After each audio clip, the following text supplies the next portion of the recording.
Those of us in human resources jobs are already being catapulted into 2023.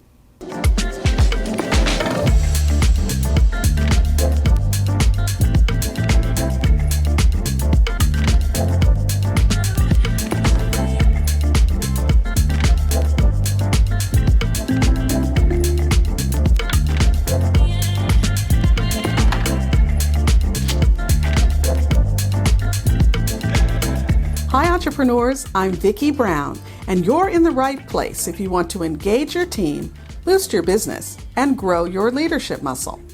Now, this episode will be a bit of a departure since it's going to be focused on some changes that were recently announced for California employers.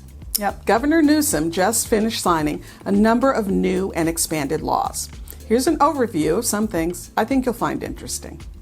Oh, and by the way, there is no way I could cover all the details here, so be sure to check out the links in the description. They'll lead you to valuable, detailed information on each of these programs, if you want to do a deep dive. All right, first up is pay transparency. California is joining Colorado, Washington, New York City, and other locations in requiring that employers disclose pay ranges in job postings. So if you're an employer with 15 or more employees, you now have to include salary ranges in the jobs you post on Indeed, LinkedIn, ZipRecruiter, and the like. In fact, anywhere you post a job, you'll have to include the salary range. In addition to that, in the past, you were required to provide a pay scale to the current position for active job applicants. Well, that's now been expanded to include any current employee that makes a reasonable request. Oh, and you'll also have to keep a record of each employee's job title and wages during their employment and for 3 years after they leave. Next, California has extended its supplemental COVID-related sick leave program. Now, originally, the federal government put a paid sick leave program in place to cover COVID and related time off. Well, that federal program expired in September of 2021. But most states, California included, created their own sick leave program. Now, ours has been extended a few times, and with this most recent signature, our September 30th deadline has been moved to December 31st of 2022. So, companies with 25 or more employees must provide up to 80 hours of paid leave. The leave comes in 2 distinct buckets of 40 hours each. The approved reasons for paid time off include being subject to an isolation period, seeking a medical diagnosis, caring for a family member who's isolating, or a child whose school or daycare is closed for COVID-related reasons. Let's talk about reporting pay data. The Federal Equal Employment Opportunity Agency requires companies with 100 or more employees to annually file information on their workers. It's called the Employer Information Report, or EEO-1. Well, in addition, California has its own annual reporting. It's called California Pay Data Reporting. The eligibility requirements are similar to those for the EEO-1. In fact, if you have to file an EEO-1, you automatically must file the California Paid Data Reporting information as well. And you'll also note that a lot of additional information is required because the EEO-1 doesn't collect information on pay, but that is a requirement of the California reporting. You also have to disclose headcount, pay, and hours worked for all your employees, broken out by race, ethnicity, and sex in each specified job category. Now, an interesting newcomer to the scene is the Employees' Rights in Emergency Conditions. This law offers protections for employees during emergency situations. You, as an employer, can't take any kind of adverse action or even threaten to take adverse action, and that means disciplining. Well, you can't do that against an employee who leaves work or refuses to report to work in the event of an emergency condition, if their workplace is in the affected area and they feel unsafe. So, what precisely is an emergency situation? Well, it's defined as the existence of either of the following. 1.